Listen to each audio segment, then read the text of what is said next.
Hello दोस्तों, आज हम पढ़ेंगे कक्षा 10वीं का गणित चैप्टर 7। चैप्टर का नाम है निर्देशांक ज्यामिति और प्रश्नावली 7.2 का हम क्वेश्चन नंबर 6 पढ़ेंगे। तो क्वेश्चन नंबर 6 क्या कहता है, देखिए कहता है कि यदि बिंदु 1,2 4,y x,6 और 3,5 इसी क्रम में लेने पर एक समांतर चतुर्भुज के शीर्ष हो तो x और y ज्ञात कीजिए। ये आपका प्रश्न है। तो शुरू से अंत तक आप वीडियो में बने रहिए। यदि वीडियो आपको अच्छा लगता है तो एक लाइक कर लीजिए और चैनल पर पहली बार जुड़े हैं तो चैनल को सब्सक्राइब कर लीजिए और बेल आइकन को प्रेस कर लीजिए, जिससे क्या होगा कि समय समय पर आपको नोटिफिकेशन मिलते रहेगा। तो चलिए स्टार्ट करते हैं क्वेश्चन नंबर 6 को। तो यहाँ पर देखिए क्वेश्चन नंबर 6 है। यहाँ पर क्या कहता है कि बिंदु आपका 4 दिया है, 1 2 3 4, ये चारों बिंदु दिया हुआ है। अब ये समांतर चतुर्भुज की शीर्ष बिंदु है। ठीक है, तो समांतर चतुर्भुज कैसा होता है देखिए। तो यहाँ पर छाप लेते हैं।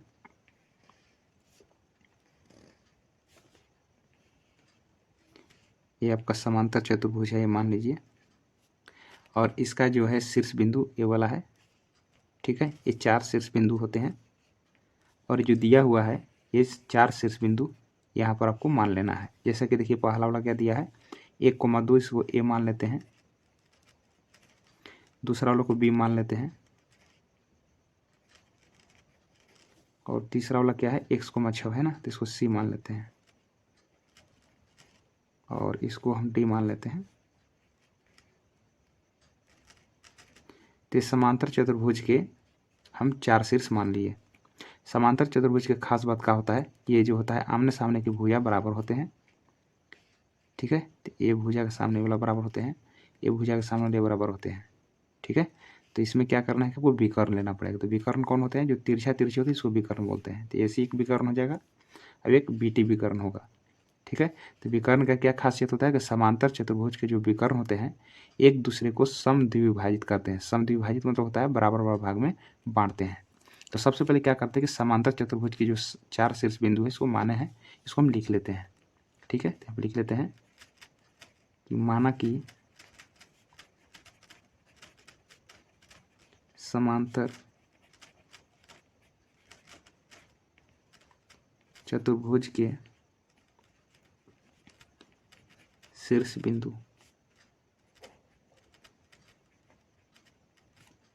ये मान लेते हैं 1,2, बी माने हैं 4,y और सी को माने हैं x,6 और डी है 3,5। तो समांतर चतुर्भुज के 4 शीर्ष इस प्रकार से मान लेना है।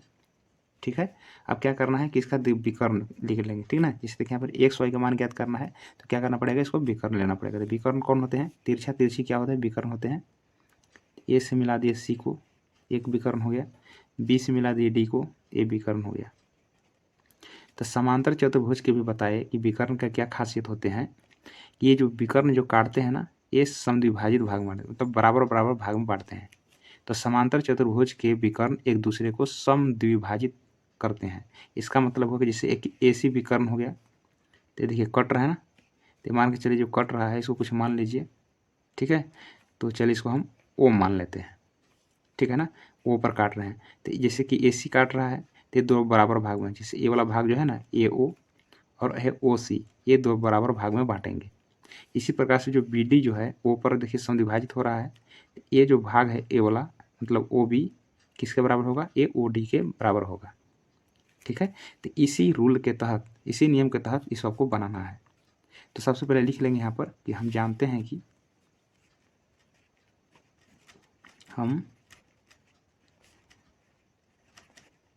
हैं कि समांतर चतुर्भुज के विकर्ण एक दूसरे को समद्विभाजित करते हैं।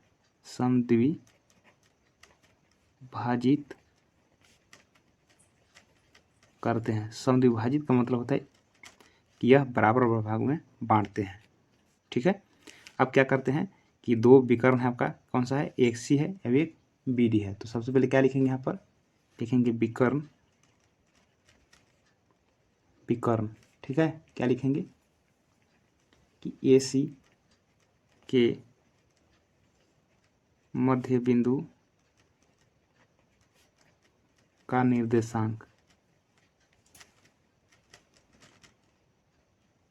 बराबर, एक तो AC हो गया और दूसरा लग गया ना BD है, तो लिखेंगे बराबर, विकर्ण, लिख देते हैं BD है ना दूसरा, लिखेंगे BD के मध्य बिंदु का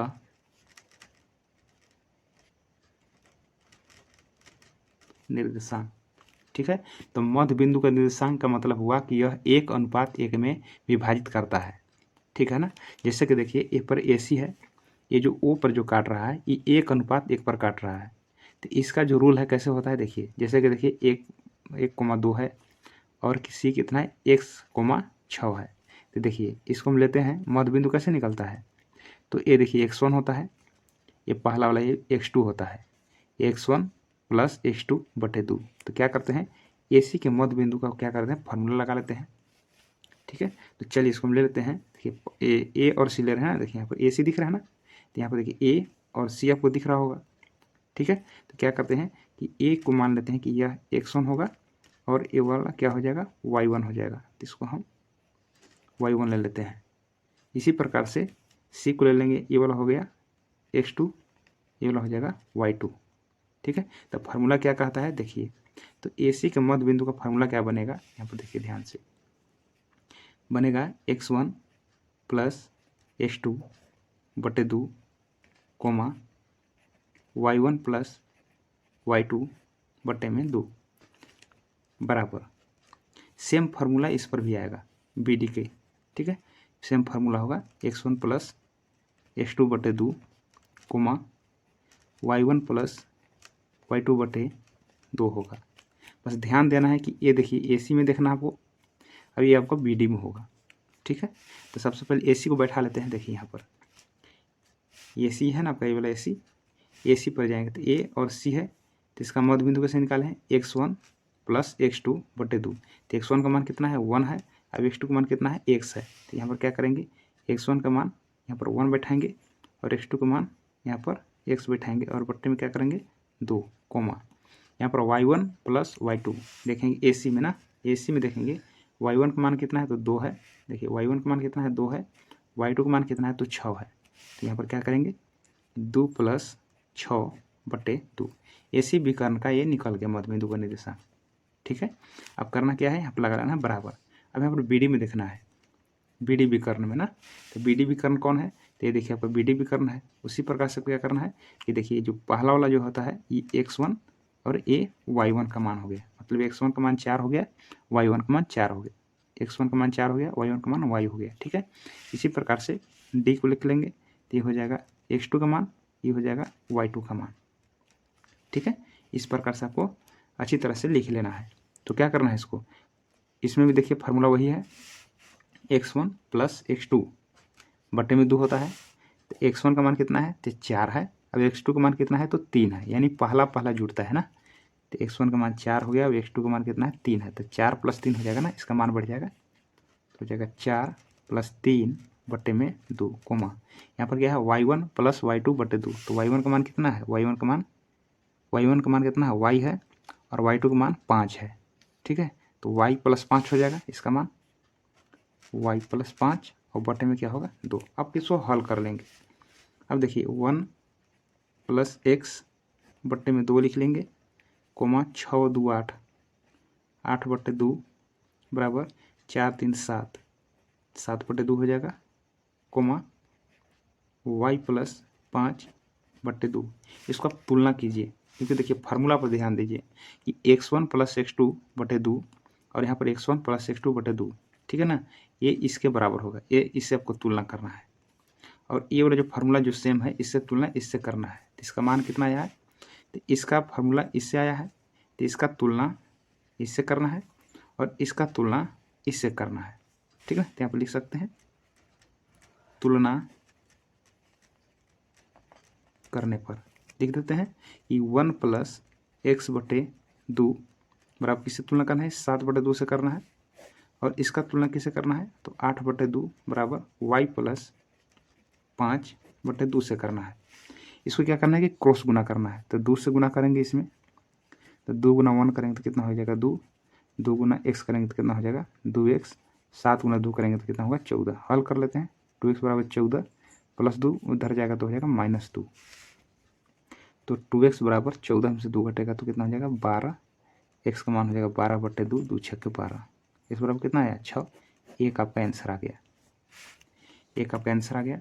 अब देखिए इसका बनाते हैं, तो इसको क्या करते हैं, इसको भी तिरछा तिरछी गुना करते हैं, चाहे तो इसको काट सकते हैं या गुना कर लीजिए, ठीक है। 2 से गुना करते हैं दोनों में से, 2 गुना y कर लेते हैं, कितना हो जाएगा 2y, 2 × 10 और 2 × 8 कितना होगा 16, 2y बराबर हो जाएगा 16 प्लस 10 इधर आएगा तो -10, तो 2y बराबर कितना हो जाएगा 6 और y बराबर कितना हो जाएगा, तो 6 और बट्टा में 2 आ जाएगा, 2 कम 2, 2 तिया 6, तो y का मान कितना आया 3 आया।